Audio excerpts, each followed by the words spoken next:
अगला अध्याय पंचाक्षर मंत्र की महिमा, उसमें समस्त वाङ्मय की स्थिति, उसकी उपदेश परंपरा, देवी रूपा, पंचाक्षर विद्या का ध्यान, उसके समस्त और व्यस्त अक्षरों के ऋषि, छंद देवता, बीज शक्ति और अंग न्यास आदि का विचार। देवी बोली, महेश्वर, दुर्जय एवं कलुषित कालिकाल में जब सारा संसार धर्म से विमुख हो, पापमय अंधकार से आच्छादित हो जाएगा, वर्ण और आश्रम संबंधी आचार नष्ट हो जाएंगे, धर्म संकट उपस्थित हो जाएगा, सबका अधिकार संदिग्ध, अनिश्चित और विपरीत हो जाएगा, उस समय उपदेश की प्रणाली नष्ट हो जाएगी और गुरु शिष्य की परंपरा भी जाती रहेगी।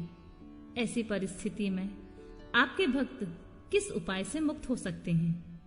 महादेव जी ने कहा, देवी, कालिकाल के मनुष्य मेरी परंपरा मनोरम पंचाक्षरी विद्या का आश्रय ले भक्ति से भावित चित्त होकर संसार बंधन से मुक्त हो जाते हैं, जो अकथनीय और अचिंतनीय हैं। उन मानसिक, वाचिक और शारीरिक दोषों से जो दूषित, कृतघ्न, निर्दय, छली, लोभी और कुटिलचित हैं, वे मनुष्य भी यदि मुझ में मन लगाकर मेरी पंचाक्षरी विद्या का जप करेंगे, उनके लिए वह विद्या ही संसार भय से तारने वाली होगी।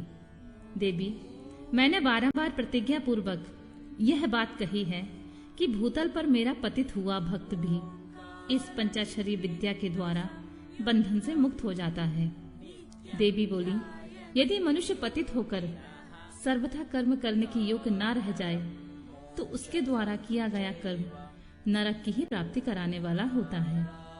ऐसी दशा में पतित मानव इस विद्या द्वारा कैसे मुक्त हो सकता है? महादेव जी ने कहा, सुंदरी, तुमने यह बहुत ठीक बात पूछी है। अब इसका उत्तर सुनो। पहले मैंने इस विषय को गोपनीय समझकर अब तक प्रकट नहीं किया था। यदि पतित मनुष्य मोहवश मंत्रों के उच्चारण पूर्वक मेरा पूजन करे, तो वह निसंदेह नरकगामी हो सकता है, किंतु पंचाक्षर मंत्र के लिए ऐसा प्रतिबंध नहीं है। जो केवल जल पीकर और हवा खाकर तप करते हैं तथा दूसरे लोग जो नाना प्रकार के व्रतों द्वारा अपने शरीर को सुखाते हैं, उन्हें इन व्रतों द्वारा मेरे लोक की प्राप्ति नहीं होती, परंतु जो भक्ति पूर्वक पंचाक्षर मंत्र से एक ही बार मेरा पूजन कर लेता है, वह भी इस मंत्र के ही प्रताप से मेरे धाम में पहुंच जाता है। इसीलिए तप, यज्ञ, व्रत और नियम पंचाक्षर द्वारा मेरे पूजन की करोड़वीं कला के समान ही नहीं है। कोई बद्ध हो या मुक्त, जो पंचाक्षर मंत्र के द्वारा मेरा पूजन करता है, वह अवश्य ही संसार पाश से छुटकारा पा जाता है। देवी, ईशान आदि 5 ब्रह्मा जिसके अंग हैं, उस पंचाक्षर मंत्र के द्वारा जो भक्ति भाव से मेरा पूजन करता है, वह मुक्त हो जाता है। कोई पतित हो या आपतित, वह इस पंचाक्षर मंत्र के द्वारा मेरा पूजन करे। मेरा भक्त पंचाक्षर मंत्र का उपदेश गुरु से ले चुका हो या नहीं, वह क्रोध को जीतकर इस मंत्र के द्वारा मेरी पूजा करे। जिसने मंत्र की दीक्षा नहीं ली है, उसकी अपेक्षा दीक्षा लेने वाला पुरुष कोटि कोटि गुना अधिक माना गया है। अतः देवी, दीक्षा लेकर ही इस मंत्र से मेरा पूजन करना चाहिए। जो इस मंत्र की दीक्षा लेकर मैत्री, मुदिता, करुणा, उपेक्षा आदि गुणों से युक्त तथा ब्रह्मचर्य परायण हो, भक्ति भाव से मेरा पूजन करता है, वही मेरी समता प्राप्त कर लेता है। इस विषय में अधिक कहने से क्या लाभ? मेरे पंचाक्षर मंत्र में सभी भक्तों का अधिकार है, इसलिए वह श्रेष्ठतर मंत्र है। पंचाक्षर के प्रभाव से ही लोक, वेद, महर्षि, सनातन धर्म, देवता तथा संपूर्ण जगत टिके हुए हैं। देवी, प्रलय काल आने पर जब चराचर जगत नष्ट हो जाता है और सारा प्रपंच प्रकृति में मिलकर वही लीन हो जाता है, तब मैं अकेला ही स्थित रहता हूँ, दूसरा और कोई नहीं। उस समय समस्त देवता और शास्त्र पंचाक्षर मंत्र में स्थित होते हैं। अतः मेरी शक्ति में पालित होने के कारण वे नष्ट नहीं होते हैं। तदनंतर मुझ में प्रकृति और पुरुष के भेद से युक्त सृष्टि होती है। तत्पश्चात त्रिगुणात्मक मूर्तियों का संहार करने वाले अवान्तर प्रलय होता है। उस प्रलय काल में भगवान नारायण देव मायामय शरीर का आश्रय ले जल के भीतर शेष शैया पर शयन करते हैं। उनके नाभि कमल से पंचमुख ब्रह्मा जी का जन्म होता है। ब्रह्मा जी तीनों लोकों की सृष्टि करना चाहते थे, किंतु कोई सहायक न होने से उसे कर नहीं पाते थे। तब उन्होंने पहले अमित तेजस्वी 10 महर्षियों की सृष्टि की, जो उनके मानस पुत्र कहे गए। उन पुत्रों की सिद्धि बढ़ाने के लिए पितामह ब्रह्मा ने मुझसे कहा, महादेव महेश्वर, मेरे पुत्रों को शक्ति प्रदान कीजिए। उनकी इस प्रकार प्रार्थना करने पर 5 मुख धारण करने वाले मैंने ब्रह्मा जी के प्रति प्रत्येक मुख से एक एक अक्षर के क्रम से 5 अक्षरों का उपदेश किया।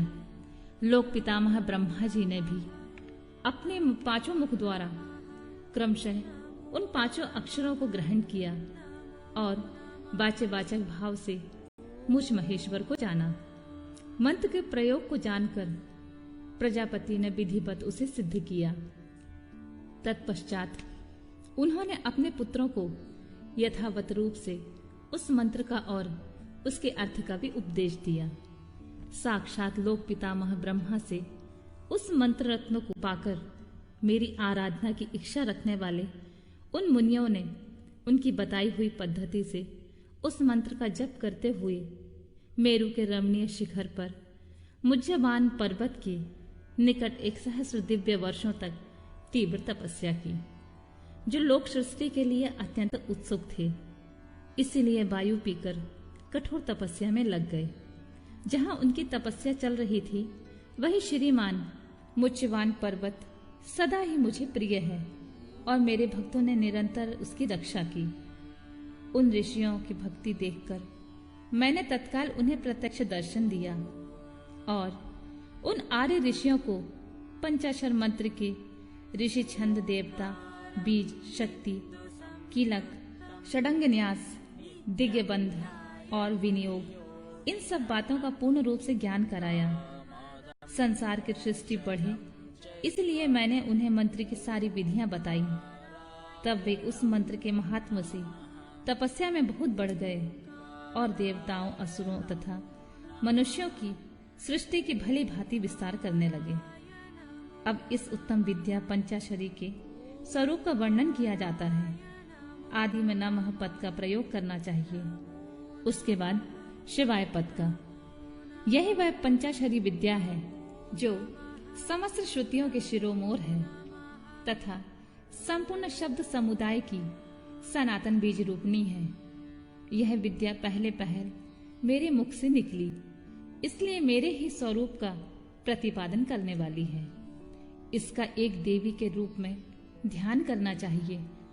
इस देवी की अंग कांति तपाए हुए सुवर्ण के समान है। इसके 3 पयोधर ऊपर को उठे हुए हैं। यह 4 भुजाओं और 3 नेत्रों से सुशोभित है। इसके मस्तक पर बाल चंद्रमा का मुकुट है। दोनों हाथों में पद्य और उत्पल है।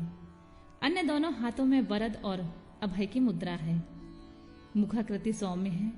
यह समस्त शुभ लक्षणों से संपन्न तथा संपूर्ण आभूषणों से विभूषित है। श्वेत कमल पर आसन पर विराजमान है। इसके काले काले घुंघराले केश बड़ी शोभा पा रहे हैं। इसके अंगों में 5 प्रकार के वर्ण हैं, जिनकी रश्मियां प्रकाशित हो रही हैं।